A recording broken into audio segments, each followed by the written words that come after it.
bersamamu.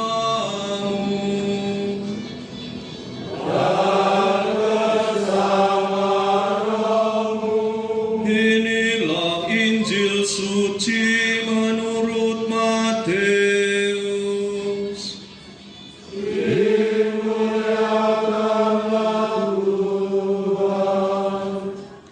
Dalam khotbah di bukit, Yesus bersabda kepada murid-muridnya, "Kamu adalah garam dunia. Jika garam itu menjadi tawar, dengan apakah ia diasinkan? Tidak ada gunanya lagi selain dibuang dan diinjak-injak orang. Kamu adalah terang dunia. Kota yang terletak di atas gunung tidak mungkin tersembunyi. Lagi pula orang tidak menyalakan pelita lalu meletakkannya di bawah gantang, melainkan di atas kaki dian, sehingga menerangi semua orang di dalam rumah itu. Demikianlah hendaknya terangmu bercahaya di depan orang, supaya mereka melihat perbuatanmu yang baik dan memuliakan Bapamu yang di surga."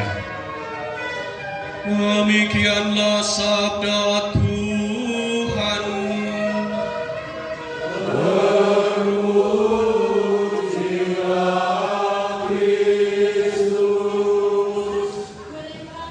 Ibu bapak, saudara-saudari yang terkasih dalam Kristus, selamat siang berkah dalam. Saat kami membuat jadwal untuk jambore, kami tidak pernah membaca bacaan hari Minggunya akan seperti apa.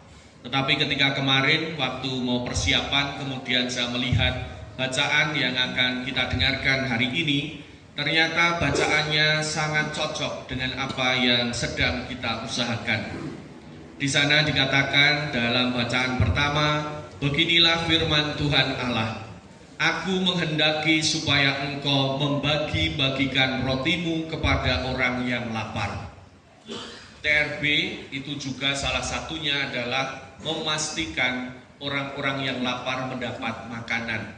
Maka di sini tidak hanya dapur umum, tetapi juga logistik, dananya, bahan mentahnya ada enggak yang buat dimasak. Kemudian tim perencanaan juga harus punya data berapa orang yang membutuhkan, apakah ada yang tidak kuat pedas, apakah ada yang harus ada alergi tertentu. Semuanya itu harus ada supaya ketika kita memberikan roti kepada orang yang lapar, bukan malah kita membuat mereka mengalami sesuatu yang tidak baik.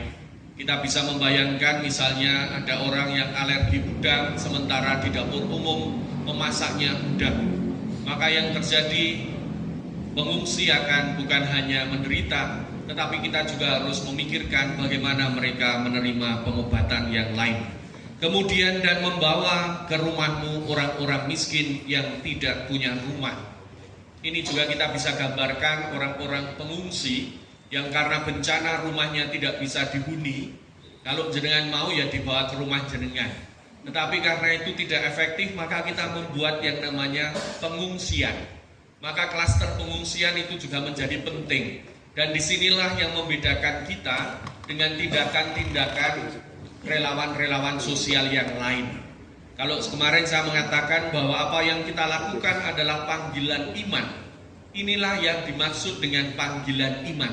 Ketika jenengan menyiapkan makanan itu bukan karena dia lapar, tetapi karena itu adalah perintah Allah. Sediakanlah makanan bagi orang-orang yang lapar. Sediakanlah rumah bagi orang-orang yang miskin dan tidak punya rumah. Dan apabila engkau melihat orang telanjang, supaya mereka memberi dia pakaian. Nah, yang ini yang seringkali kadang-kadang kita lakukan. Dan tidak menyembunyikan diri terhadap saudaramu sendiri. Kalau urusan pekerjaan, itu biasanya strategi-strategi yang kita terapkan itu berdasarkan kepentingan personal. Tetapi ketika ada sesuatu yang sifatnya itu menguntungkan, strateginya juga sama, bagaimana kita bisa menjadi yang pertama. Itu logika dunia. Tetapi untungnya kita itu adalah anak-anak Allah yang dipanggil untuk menyangkal diri. Maka hari ini kita diingatkan Kalau ada sesuatu, jangan menyembunyikan diri terhadap saudaramu sendiri.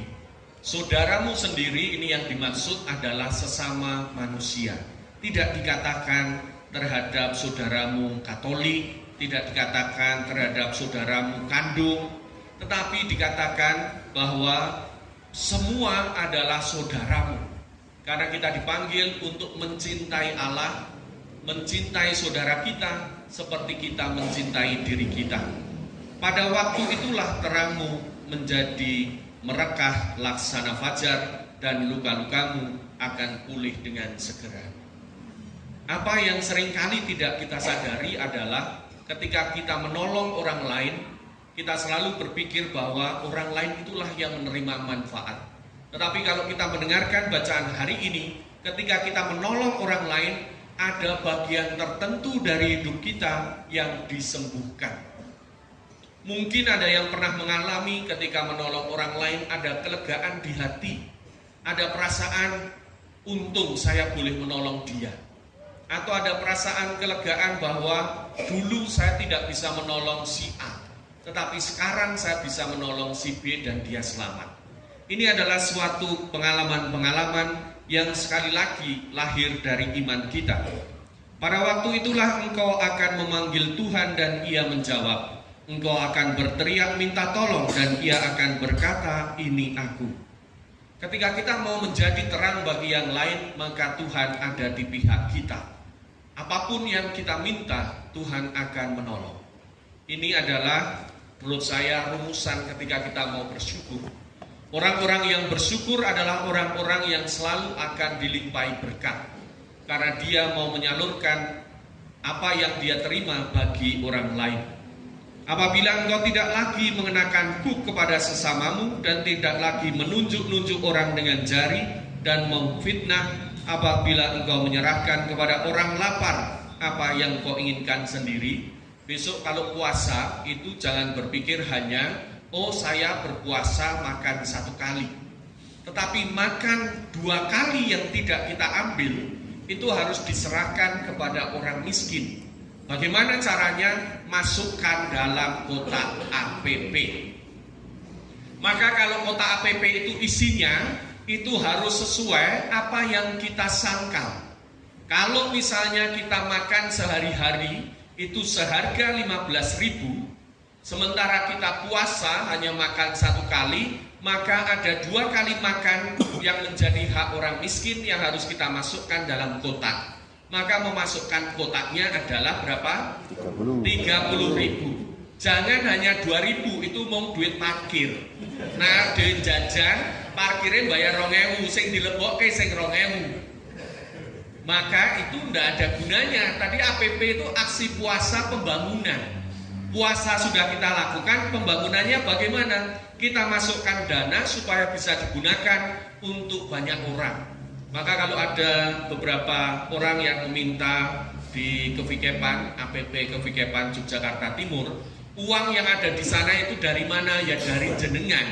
Kalau jenengan memasukkan di kotak APP itu semakin besar, paling tidak usah semakin besar lah, semakin konsekuen dengan apa yang sedang kita lakukan, maka akan semakin banyak orang yang bisa dibantu. Kalau kita mengatakan kita pantang, terus ditanya, jenengan pantang apa? Saya pantang makan daging sapi misalnya. Daging sapi itu sekilo berapa Bapak Ibu? 150. Kalau dalam sebulan kita masak daging sapi itu kira-kira berapa kilo? Kira-kira. Kalau 1 kilo itu dimasak untuk 1 kali atau untuk berapa kali? 1 kali kan? Anggap saja dalam sebulan kita masak yang sifatnya daging sapi itu 2 kali lah ya. 2 kali itu berarti kan 300.000.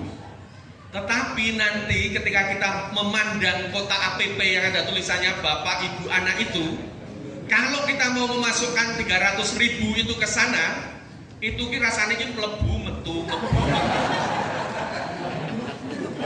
Karena apa? Karena kita masih berpikiran bahwa ini itu hitungan matematis. Kalau kita memberikan dana di sana, kita harus ingat bahwa dana itu akan digunakan oleh saudara-saudara kita misalnya yang sakit kanker. dia butuh pengobatan, dia butuh transport. Anak-anaknya yang di rumah butuh makan. Bagaimana kita bisa membantu mereka? Dengan memasukkan apa yang kita pantang. Kalau jenengan ada bapak-bapak yang pantang rokok, duitnya mesti lu kayak meneng. Kalau sehari sak pak, biasanya merokoknya 1 pak sehari, atau hitungan aja 2 hari lah. 2 hari 1 pak, 1 paknya 25. Kalau 1 bulan itu ada 15, ada 30 dibagi 2, maka 15. Maka yang dimasukkan harusnya adalah 15 kali 25.000. Ya, nanti itu kalau memasukkan itu harus begitu. Jadi ojo ngomong aku pantang rokok nih sing dilebokke mung duit parkir. Ya bisa aja lah, itu kan bagian dari pantang saya enggak bayar parkir, cuma tak lebokke nih sing parkiran.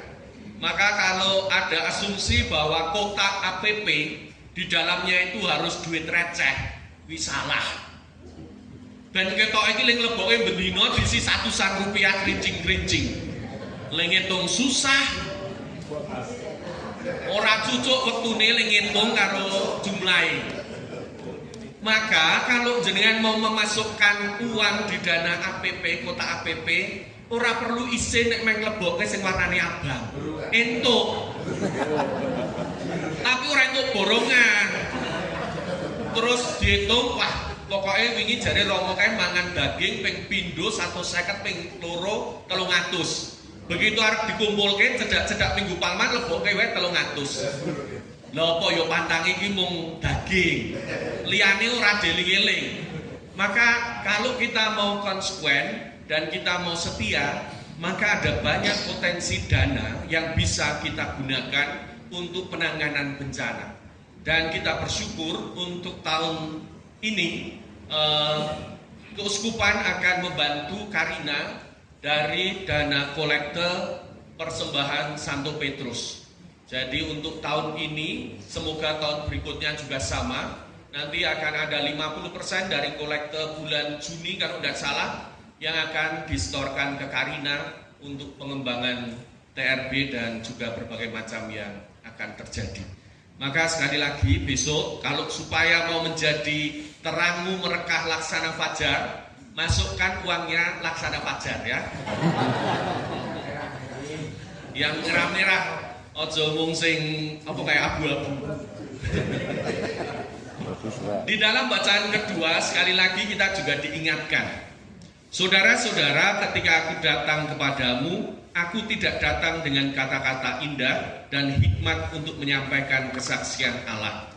Sebab aku telah memutuskan untuk tidak mengetahui apapun di antara kamu selain Yesus Kristus, yaitu Dia yang disalibkan. Aku pun datang kepadamu dalam kelemahan dengan takut dan gentar. Maka kita semua TRB ini datang, meskipun kita punya pengalaman dan pengetahuan yang bermacam-macam, tetapi kita datang dalam kekosongan. Artinya kita mau belajar bersama untuk saling, tadi kan ada Karina itu kan terakhirnya rangkulan. Nah itu makna yang pokok, supaya kita semua itu bekerja sebagai satu saudara. Kita perlu tahu, kenal, supaya kita bisa enak dalam bekerja. Ada beberapa teman yang tadi malam juga harus tidur di kasur yang sama, padahal ora kenal. Mbok lanang wedok nek urung tau kenal terus tiba-tiba turu bareng iki ya urung mesti iso merem. Wong klesak-klesik. Tetapi itu adalah sesuatu yang memang kita harus berproses. Dan juga ada yang tadi ketika saya muter-muter bercerita, Mbak kuyangnya Mbak dilakukan seperti itu. Nah memang semuanya itu sulit, tetapi kalau kita latihan dan belajar, maka kita bisa menjadi sesuatu yang lebih baik. Kemudian dikatakan di sini, supaya imanmu jangan bergantung pada hikmat manusia, tetapi pada kekuatan Allah. Ini juga harus kita sadari apa yang kita lakukan, ini bukan semata-mata karena kita, tetapi kita sedang dibentuk oleh Allah untuk menjadi alatnya, untuk menjadi tangan-tangan perpanjangan kasih Allah. Kalau tadi malam kita mengatakan bahwa kehadiran kita itu menghadirkan wajah Allah, dan itulah yang sedang kita usahakan. Supaya nek jenengan rawuh ki ora kaya-kaya, oh iki ana penagih hutang iki teko. Tetapi ketika jenengan rawuh itu ada harapan. Ana wong sing arep nulung. Itu yang harus juga kita punyai bersama.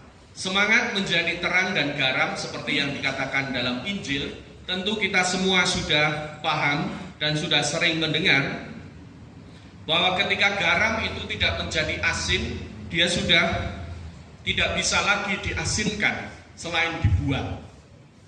Maka garam itu diperlukan tetapi jumlahnya tidak selalu besar. Kalau jenengan masak, misalnya masak apa sedikit sop atau soto atau apapun, nek garame kakean ya rasane ora enak. Maka garam itu tidak selalu banyak. Seperti halnya jumlah kita di dalam TRB itu juga tidak selalu banyak. Pasti akan lebih sedikit dari para penyintas yang harus kita layani.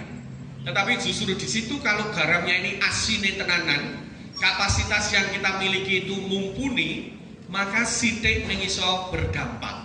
Itulah yang sedang kita usahakan bersama.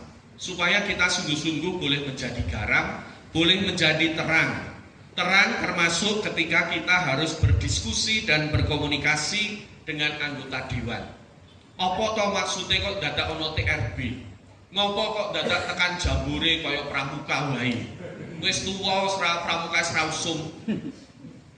Dan rupa-rupanya hari ini kita sungguh-sungguh diajak oleh sabda Tuhan, kita mau menjadi terang yang sesungguhnya. Kita mulai hari ini dengan jambore. Nanti minggu depan sudah puasa. Semoga apa yang kita pelajari hari ini sungguh-sungguh kita resapkan, kita dalami apa yang dimaksud dengan menolong saudara, apa yang dimaksud dengan menyediakan pakaian, apa yang dimaksud dengan menyediakan tempat tinggal, apa yang diminta Tuhan dari kita untuk mau peduli kepada sesama. Semoga kita semua sungguh-sungguh mau membuka hati untuk terlibat dalam karya Allah, menyelamatkan sesama dan membagikan berkat dan sukacita. Seperti apa yang diusahakan oleh gereja tahun ini, menjadi gereja yang bahagia, menginspirasi dan mensejahterakan. Semoga apa yang kita lakukan sampai dengan hari ini sungguh-sungguh menjadi sarana kita untuk memuliakan Tuhan. Maka marilah kita hening sejenak, kita mohon pertolongan Allah agar kita dimampukan untuk menjadi pribadi yang setia, pribadi yang mau melayani sesama dengan sukacita. Kemuliaan kepada Bapa dan Putra dan Roh Kudus.